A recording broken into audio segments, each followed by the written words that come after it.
Hello दोस्तों, कैसे हैं सब। मैं हिमांशु स्वागत करता हूं आप सबका आपके अपने चैनल कॉमिक वर्ल्ड पर। तो चलिए दोस्तों, शुरू करते हैं राज कॉमिक्स में हास्य सम्राट बांकेलाल की सीरीज की अगली कॉमिक्स, बांकेलाल का बदला।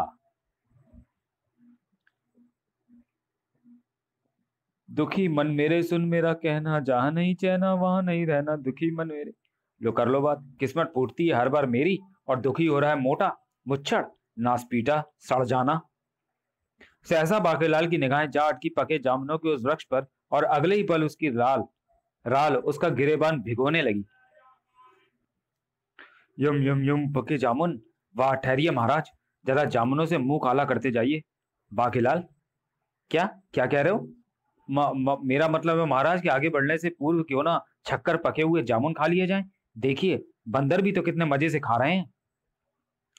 ठीक है बांकेलाल, तुम मेरे लिए जामुन लेकर आओ, तब तक मैं उस चट्टान पर बैठकर थोड़ा विश्राम करता हूँ। ठीक है महाराज, आप वहां विश्राम कीजिए, मैं आपके लिए जामुन लेकर आता हूँ। बांकेलाल ने वृक्ष पर चढ़कर छक्कर जामुन खाए। जामुन एकत्रित करने के लिए मेरे पास कोई पात्र तो है नहीं, जामुनों को नीचे ही गिरा देता हूँ, वृक्ष से उतरकर इन्हें महाराज के लिए इकट्ठा कर लूंगा। तत्पश्चात बांकेलाल वृक्ष से नीचे उतरने लगा, और इधर अत्यधिक थके होने के कारण विक्रम सिंह की आंख भी तुरंत ही लग गई थी। ऐसे में एक अज्ञात खतरा विक्रम सिंह के इर्द गिर्द अपना फन फैला रहा था। धप, धप। बड़ा ही खतरनाक दृश्य था। हे हे हे हे हे हे। कक्षकूप अपने काम में कभी असफल नहीं होता। मेरी खाल पर लगी मूर्छित औषधि की गंध के प्रभाव से ये मूर्छित हो चुका है। अब मैं चलूं नदी में। और इसी पल बांकेलाल की निगाहें पड़ी उस हैरत अंगेज दृश्य पर। और ये क्या, महाराज जिस चट्टान पर निद्रा मगन है वह वास्तव में एक भयानक राक्षस जीव है, जो कि महाराज को नदी में लिए जा रहा है। भयंकर प्रसन्नता से उछल पड़ा बाकी। याहू! डूब गई महाराज के जीवन की लुटिया, मिल गया छुटकारा मुच्छर से। मगर प्रत्यक्षता इतनी धीरे से चीख कर बांके उस ओर भागा कि चीखने की आवाज बांके के खुद के कानों तक भी ना पहुंची। महाराज खतरा, महाराज जागिए मत, सोए रहिए, जामुनों की परवाह मत कीजिए, वह मैं बंदरों को खिला दूंगा। महाराज, आपके बाद मेरा क्या होगा? बांके के देखते ही देखते विक्रम सिंह नदी के अथाह जल में खोकर रह गए। मैं तो बैठे बिठाए बन गया ना विशालगढ़ का राजा। महाराज इतने निर्दयी मत बनिए, लौट आइए अपने प्यारे बांके के पास और ले लीजिए अपने बदबूदार मुंह से मेरे गाल पर पुच्ची। जब बे बांकेलाल, कहीं मुच्चर सचमुच लौटा है तो? और फिर जब काफी देर तक भी विक्रम सिंह नदी के जल से बाहर ना निकला तो याहू! दुख परे दिन बीते रे भैया, अब सुख आयो रे। झूम बराबर झूम बाके, झूम बराबर झूम। बच्चड़ को मरता देखकर मेरा मन प्रसन्नता से डोले, ओले ओले। तन डोले मेरा मन डोले, बांके का हुआ बेड़ा पार। अब कौन बजाए बांसुरिया, टी टी। सांप, फुस, फुस। तेरी टी पी निकालने ही तो मैं अपने बिल से बाहर निकला हूं। कम बखत 2 घंटे से गला फाड़कर चिल्ला रहा है। फुस, फुस। भाग बांकेलाल। मुझे जहरीला सांप समझकर डरकर भाग गया, जबकि मैं केवल चूहे खाने वाला बिना विष का सांप हूं। इधर बांकेलाल 2 ही कदम भागा होगा कि जा टकराया और जिस्म से। था ये कौन आ गया मेरी राह में? मर गए, ये तो राक्षस है। दुरुड़। कौन हो तुम? राक्षस के मुंह से निकला स्त्री सा स्वर। मैं एक छोटा सा नन्हा सा प्यारा सा बच्चा हूँ राक्षस का। और मेरा नाम है लड़की। भागकर कहाँ जा रहा था? मैं बहुत देर से तेरा नाच देख रहा हूँ। तेरे जैसा नचैया मैंने आज तक नहीं देखा। नाच, जब तक तेरे पांव चलेंगे तेरी सांस चलेगी, तेरे पांव रुकेंगे तेरी सांस रुकेगी। दुरुड़ दुरुड़। और इसके और उसकी स्त्री योचित आवाज सुनकर बाकी की छूट गई हंसी। दूसरे ही पल अपने स्वर को खतरनाक बनाता हुआ गरज उठा बांकेलाल। अब आज जा बड़ा आया राक्षस का बेटा लड़की, मैं कोई तुझसे डरता हूँ? चल तू नाच, वरना मैं तेरा सिर फोड़ दूंगा। मेरा डमरू छीन लिया। हाँ बाबू बा, अबे अब तो मानव भी मुझसे भयभीत नहीं होते। दुड़की ओले बेटा बांके, कहीं इसके माता पिता आ गए तो तेरा डमरू बजा देंगे। अब आज चुप हो जा, छोड़ दिया तुझे बांके ने। पाक बड़ा आया राक्षस का बेटा लड़की। और जिस बात का भय था वही हुई। कहा जाता है, अगर तू राक्षस चंद्रकाल के हाथों बचकर भाग गया तो राक्षस जाति का पूरा नाम मिट्टी में मिल जाएगा। मेरा लाल, मेरा पुत्र लड़की। माँ, इसने मेरा डमरू छीना और मुझे नाच भी नहीं दिखाया। मुझसे जानवर तो जानवर, अब माना भी भयभीत नहीं होता है। वाह! चुप हो जा मेरे लाल, देख मैं तेरे लिए क्या लाई हूँ। चुप्पा, यम यम यम। चुप्पा मतलब लॉलीपॉप। ले बेटा लड़की, डमरू बजा, हम पहले इसका नाच देखेंगे और फिर इसके बांस का भोजन करेंगे। और मैं चूसूंगा चुप्पा, यम यम यम। हाँ ये तो मानव। हाँ तो मानव भैया जल्दी से शुरू हो जाओ, वरना गधा मारकर अभी तोड़ता हूँ तेरा सिर। और बेचारा बाकेलाल मरता क्या ना करता कि पग घुंघरू बांध मीरा नाची थी और बाके नाचे बिन घुंघरू के। जरूर, मैं जरा इसकी टिक्का बोटी करने के लिए गंडासे की धार तेज कर लूं। करड़ करड़। इसी के साथ अचानक ही सिर पर पांव रखकर भागा बाकेलाल। भाग बेटा भाग, यही मौका है, वरना नाच देखने के बाद ये तेरी एक भी हड्डी साबुत नहीं रहने देंगे। माँ बापू, वो भाग रहा है। और फिर आसपास का पूरा जंगल छाल डालने के बाद भी राक्षस चंद्रकाल को बांकेलाल नमला। कहाँ गायब हो गया, बस एक ही बार दिख जाए वो कमबख्त। हाँ, काश मेरे पुत्र की आवाज भी शेष राक्षसों के समान रौबदार होती तो आज हमें शिकार ढूंढने की चेष्टा न करनी पड़ती। तब हमारी लड़की शिकार लाती। इधर भागता हुआ बाकेलाल जाकर गिरा उस गड्ढे में। मरा। उफ, ये गड्ढा खोदकर ऊपर से घास किसने ढक दी। जरूर ये काम शिकारियों का होगा, पर शुक्र है कि अधिक गहरा ना था गड्ढा। धम। उई, ये मेरे थोबड़े पर कौन आकर गिरा। और इधर जैसे ही दुरुस्त हुए बाकेलाल के होश की, आसमान से गिरे खजूर में अटके। ये भी की होगा, अब तो वही होगा जो मंजूर चीता होगा। ये कौन है और मुझे इस प्रकार क्यों घूम रहा है, कहीं ये मुझे खा तो नहीं जाएगा। जब से मुझे होश आया मुझे कुछ याद नहीं आ रहा कि मैं कौन हूँ। लगता है मैं अपनी याददाश्त भूल गया हूँ। चीता भाई, तुम शाकाहारी हो ना, मांस खाना अच्छी आदत नहीं होती। और तब मनी मन चौंक पड़ा बाकेलाल। ओह, ये चीता तो मुझे कुछ भी नहीं कह रहा, इसका मतलब ये सचमुच शाकाहारी है। जंगल के चीतों में भी अभी भी शरावत बाकी, तू धन्य है प्रभु, ये मुझे खा ना जाए, वरना मैं तो बेमौत मारा जाऊंगा। अब बाकेलाल ने नापी गड्ढे की ऊंचाई। ओह, अगर मैं उस चीते की पीठ पर खड़ा हो जाऊं तो आसानी से बाहर निकल सकता हूं। और इस प्रकार बाकेलाल चीते को खींच लाया गड्ढे की दीवार के निकट। चीता भाई, तुम हिलना नहीं, पहले मैं यहां से बाहर निकल जाऊं, फिर तुम्हें भी बाहर निकाल दूंगा। ओह, इसका मुझे खाने का कोई इरादा नहीं दिखता, ये तो कोई शरीफ जानवर दिखता है। इस प्रकार चीते की पीठ पर चढ़कर बाकेलाल बाहर आ गया। जान बची लाखों पाए, अब भागो। पर सहसा एक विचार आते ही ठटक गया बाकेलाल, ये चीता निहायत ही शरीफ है। अगर तू इसे अपना वाहन बनाकर निकट के किसी नगर में प्रवेश करे तो पूरे नगर में तेरे चर्चे होंगे। और इस विचार के मन में आते ही, आजा भाई चीता, बाहर आजा, आज से हम दोनों हुए मित्र। पर मैं हूं कौन। बाकेलाल सवार हो गया चीता पर। अब आएगा मजा। जब मैं प्रवेश करूंगा किसी नगर में, मुझे इस बाकेलाल का काम मानना ही पड़ेगा, वरना कहीं ये क्रोध में आकर मुझे खा ना जाए। आकाशगढ़, जहां का राजा तो था जमीन सिंह, मगर हुकूमत वहां चलती थी रानी चंद्रिका की। अजी जरा ठीक से पांव दबाइए, आज क्या भोजन नहीं किया। रानी चंद्रिका, तुम तो जानती हो कि जब तक तुम भोजन न कर लो मैं भी कुछ नहीं खाता। ओ, आज तो मेरा व्रत है। रानी चंद्रिका, राज दरबार का समय हो गया है, तुम्हारी आज्ञा हो तो मैं राज दरबार में जाऊं। अवश्य अवश्य, किंतु राज दरबार की कार्रवाई समाप्त करके शीघ्र ही वापस लौट आइएगा महाराज, क्योंकि अभी आपको मेरा सिर भी दबाना है और संध्या की सैर पर भी ले जाना है। ठीक है रानी चंद्रिका, मैं गया और आया। अगर मुझे पता होता कि रानी चंद्रिका को पति नहीं एक दास की जरूरत है तो मैं कभी भी रानी चंद्रिका से विवाह करके घर जमाई ना बनता और मामूली इंसान से राजा बनने का स्वप्न न देखता। पर अब क्या हो सकता है, सचमुच अब क्या हो सकता था। इधर बांकेलाल ने भी आकाशगढ़ में प्रवेश किया। अरे वो देखो, चीते ने अपने आप नगर में प्रवेश नहीं किया, बल्कि उस नौजवान को देखो जो उस पर सवारी गांठे बैठा है। भागो, चीता नगर में घुस आया। बड़ी शान के साथ नगर में से गुजरा बांकेलाल। वाह, सब लोग मुझे देखकर भयभीत हो रहे हैं, कितना मजा आ रहा है मुझे। भागो चीता। पता नहीं चल रहा कि खूंखार चीता है या उसका सवार। बांकेलाल के आगमन पर नगर में खलबली सी मच गई। पेड़ पर चढ़ जा बेटा लल्लू, क्योंकि शेर चीते पेड़ पर नहीं चढ़ सकते। उधर संध्या की सैर को निकली थी रानी चंद्रिका। महाराज, हम तुम एक जंगल से गुजरे और शेर आ जाए तो क्या हो।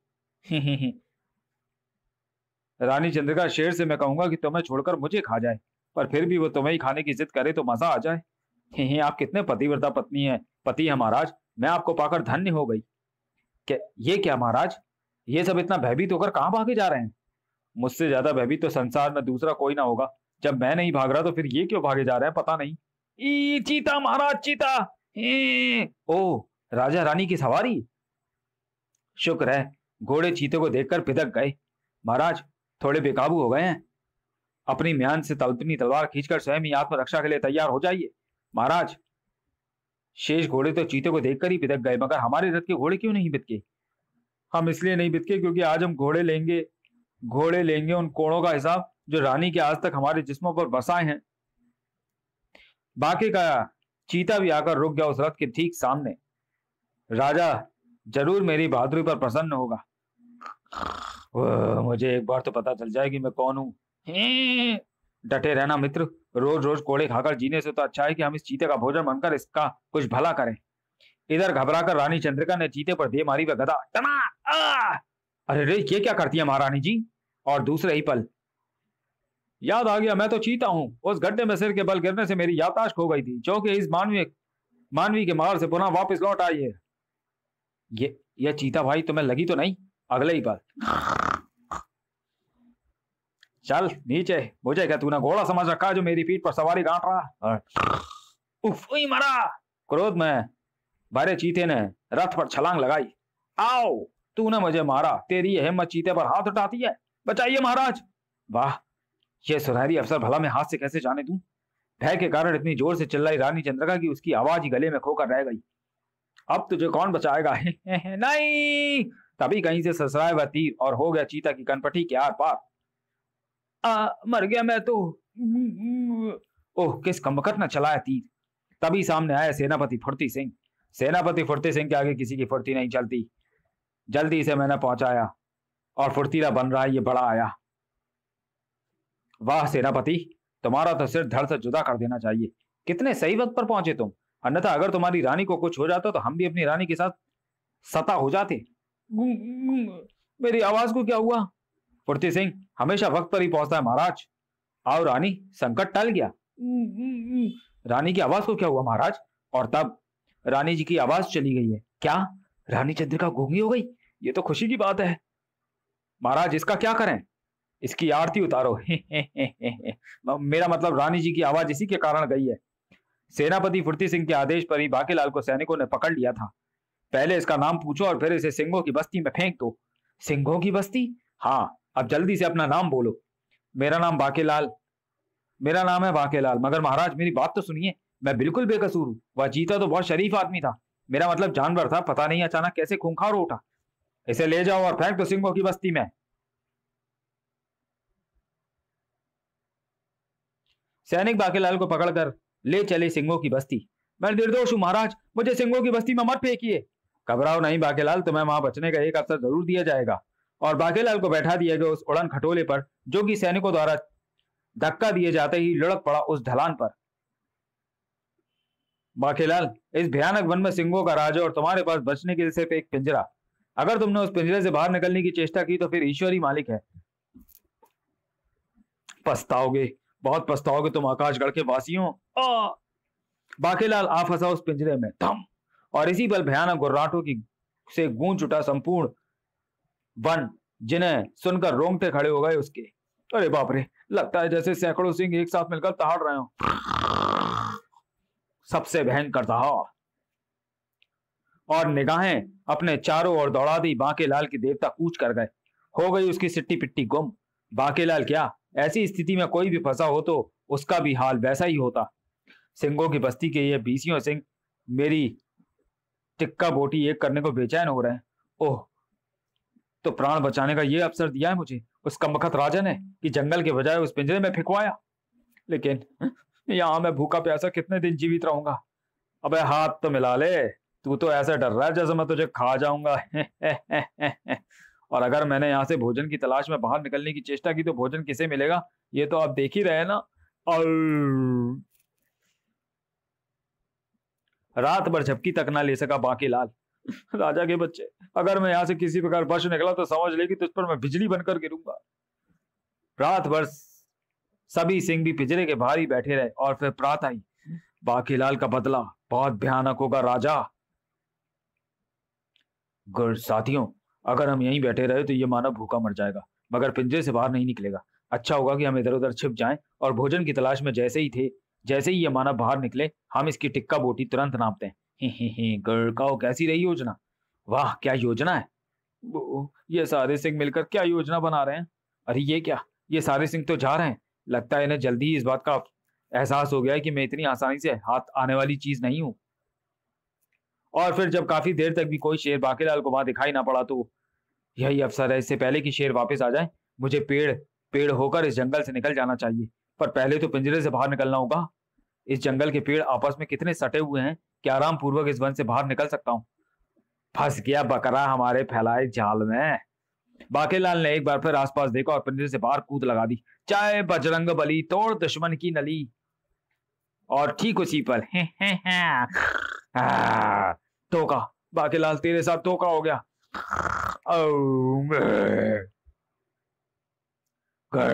ये मानव समझते हैं कि दिमाग बस इन्हीं के पास है, बाकी सब पागल हैं। विशालगढ़ के वासियों, तो मैं बाकीलाल का अंतिम प्रणाम। ठीक इसी पल संपूर्ण वन गूंज उठा एक मधुर संगीत लहरी से, और अचानक ही बाकी पर झपटते सभी सिंह मस्त से हो गए। ये स्वर लहरी तो हमें अपनी ओर खींच रही है। ओ ये कैसा संगीत, ये कैसी संगीत लहरी है जिसे सुनकर सभी सिंह मस्त हुए जा रहे हैं। ओ ये क्या, इस मधुर संगीत लहरी को सुनकर तो मन बेकाबू हुआ जा रहा है, और सभी सिंह उस संगीत लहरी की तान पर खिंचते चले गए। चमत्कार सा खड़ा था बाकीलाल। ओह ये तो चमत्कार हो गया, मैं तो अपने जीवन की आशा ही छोड़ बैठा था। सहसा ही एक विचार उठा उसके मस्तिष्क में। यह सारी करामात उस वाद्य यंत्र की है जिससे यह संगीत लहरी फूट रही है। अगर यह वाद्य यंत्र मुझे मिल जाए तो मैं इन सिंहों को अपना गुलाम बनाकर, और सोचते सोचते बाकीलाल के मस्तिष्क में बनने लगी एक खुराफाती योजना। बाकीलाल भी छिपता छिपाता चल पड़ा उन सिंहों के पीछे पीछे। अब आएगा मजा, बस एक बार वो वाद्य यंत्र मेरे हाथ लग जाए। और इस प्रकार बाकीलाल शीघ्र ही जा पहुंचा उस संगीत लहरी के उद्गम स्थल तक। ओ यह दड़ियल साधु बजा रहा है उस वाद्य यंत्र को। जब सभी सिंह साधु के चारों ओर आज्ञाकारी बच्चों की तरह मजमा लगाकर बैठ गए, तब जय हो संगीत सम्राट बाबा की, साधु बाबा की जय हो। तभी बाकी की ओर देखकर आश्चर्य के साथ कह उठा वह साधु, पुत्र तुम इस भयानक वन में क्या कर रहे हो? कौन हो तुम? महाराज मैं बाकीलाल हूँ, इस वन में फंस गया हूँ। आपके इस वाद्य यंत्र ने मुझे इन सिंहों से बचा लिया, न तो ये मुझे अब तक फाड़ कर अपना भोजन बना चुके होते। पुत्र बाकीलाल, मैं नया नया ऋषि बना हूं और सिद्धियां प्राप्त करने के लिए मैंने तपस्या होती हुई स्थान चुना है, मगर यहाँ के सिंह मुझे तपस्या नहीं करने देंगे, क्योंकि उनकी दाढ़ सुनकर मुझे दस्त लग जाते हैं। इसलिए मैंने इन जादुई वाद्य यंत्र की मदद से जंगल के सभी सिंहों को अपना गुलाम बना लिया है। मगर समस्या ये है कि अब इन्हें दूसरे जंगल में कौन छोड़कर आए, क्योंकि मैं अपनी तपस्या शीघ्र ही शुरू कर देना चाहता हूँ। वैसे अगर मैं इस समय इन्हें आदेश दूं तो ये स्वयं यहाँ से चले जाएंगे, क्योंकि संगीत के चलते वाद्य यंत्र के धारक के गुलाम है, जो कि इस समय मेरे हाथ में है। मगर ये यहाँ से फिर लौट आएंगे जहां इन्हें संगीत सुनना बंद हो जाएगा। मैं क्या करूं पुत्र बाकीलाल? महाराज सिंहों को दूसरे वन में छोड़ तो मैं आता, किंतु मुझे यह वाद्य यंत्र बजाना नहीं आता। पुत्र बाकीलाल, ये जादुई वाद्य यंत्र जिसके हाथों में पहुंच जाए उसे स्वयं ही बजाना आ जाता है। वाह, तब तो मैं इस कार्य को कर सकता हूँ महाराज। साधु ने वह वाद्य यंत्र बाकीलाल को दे दिया। जाओ पुत्र, ईश्वर तुम्हारे उपकार करे। वाह, बन गया काम। अब जब मैं इन सिंहों को लेकर पहुंचूंगा आकाशगढ़ तो पता चल जाएगा उस राजा के बच्चे को भी। वाद्य यंत्र बजाता हुआ बाकीलाल चल पड़ा आकाशगढ़ की ओर, और अब उसके पीछे पीछे चल रहे थे सैकड़ों सिंह। किंतु बाकीलाल ध्यान रहे, इन्हें जल्दी ही किसी वन में पहुंचा देना, अन्यथा अधिक समय तक संगीत लहरी में मस्त रहने के बाद ये सब मूर्छित हो जाएंगे। कितना परोपकारी बालक है। लेकिन इसका क्या करेगी, बाकीलाल को साधु की वह बात सुनाई नहीं पड़ी। और यह क्या, आकाशगढ़ में यह कौन प्रवेश कर रहा है? ये तो विक्रम सिंह है। ओ पता नहीं मेरा बाकीलाल इस समय कहाँ होगा, मुझे ना पाकर वो कितना परेशान व उदास होगा। तभी सुनो सुनो, राजा का ऐलान सुनो। जो कोई भी रानी चंद्रिका का वात रोग दूर करके उनकी वाणी वापस ले आएगा, राजा की ओर से उसे आधा राज्य दिया जाएगा। उधर महल के कक्ष में रानी चंद्रिका, तुम्हारी आवाज क्या गई? मेरा तो दिन का चैन और रातों की नींद ये सोचते सोचते उड़ गई कि तुम्हारी वाणी किस प्रकार वापस आए। विवाह के पश्चात कल मैं प्रथम बार चैन की नींद सोया। बल्कि हमने तो यह ऐलान भी करवा दिया है कि जो कोई भी तुम्हारी वाणी वापस लाएगा, हम उसे आधा राज्य दे देंगे, और आधा राज्य देने से पूर्व उसे सांप से डसवा देंगे। पर बेचारी रानी क्या कहती? तभी महाराज विक्रम सिंह नामक व्यक्ति आया है और वो कहता है कि उसके पास एक औषधि है जिसे खाने से कैसा भी बात रोग दूर हो जाता है। क्या? यह सुनते ही प्रसन्न उठी रानी चंद्रिका और राजा को मजबूरन विक्रम सिंह को भीतर लाने का आदेश देना ही पड़ा। जबकि उसी समय राक्षस देव प्रसन्न हो, दर्शन दें। आखिर राक्षस देव को प्रसन्न करने में सफल हुई राक्षसी। वर मांगो पुत्री, मैं तुम्हारी कठिन तपस्या पर भयंकर प्रसन्न हुआ। मुझे और कुछ नहीं चाहिए राक्षस देव, केवल मेरे पुत्र का वात रोग दूर करने की कृपा करें। ओ, वैसे तो वात रोग दूर करने की औषधि पाताल में मिलती है, मगर इस समय वो औषधि पृथ्वी पर आकाशगढ़ में किसी विक्रम सिंह के पास मौजूद है, जिसे वो वहां की रानी चंद्रिका को खिलाकर उसका वात रोग दूर करने जा रहा है।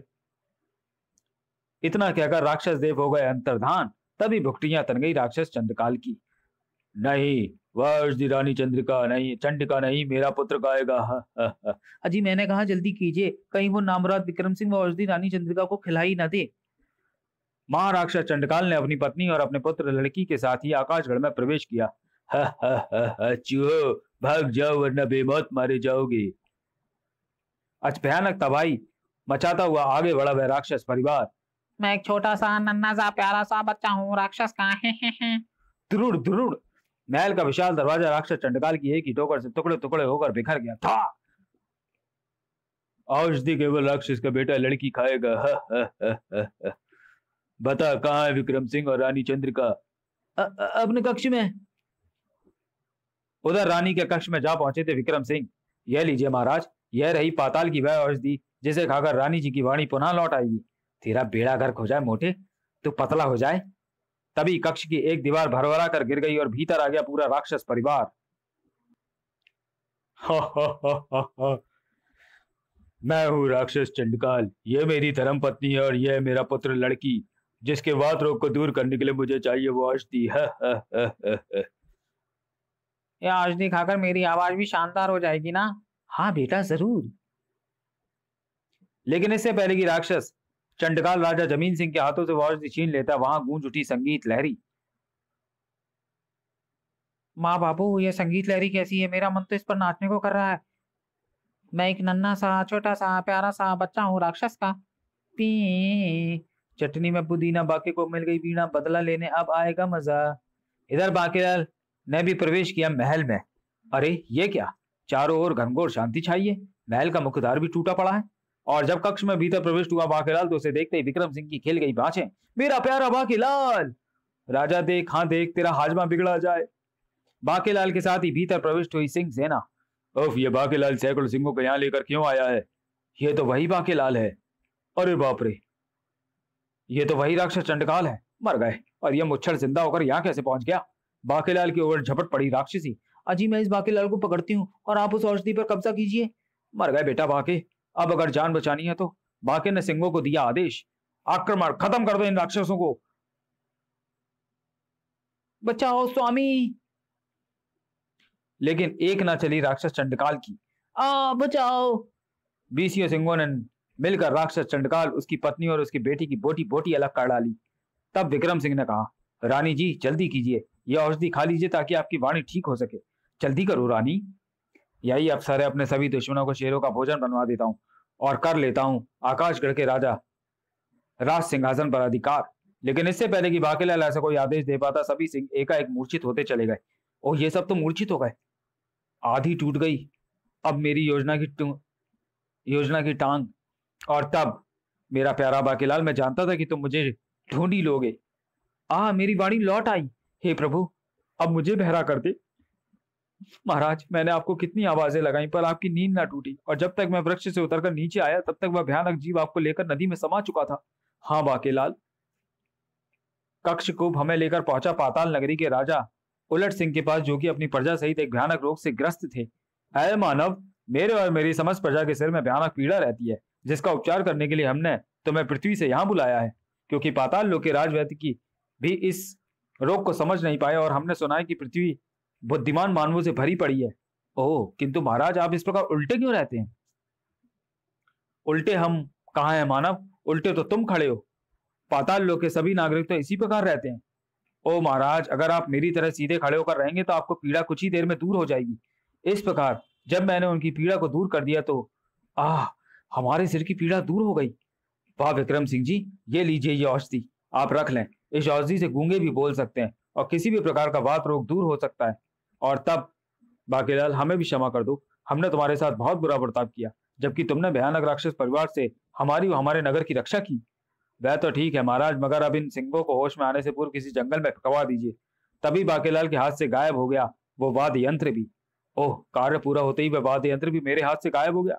फूटी किस्मत मेरी। और इस प्रकार एक बार फिर विक्रम सिंह और बाकीलाल चल पड़े विशालगढ़ के सफर पर।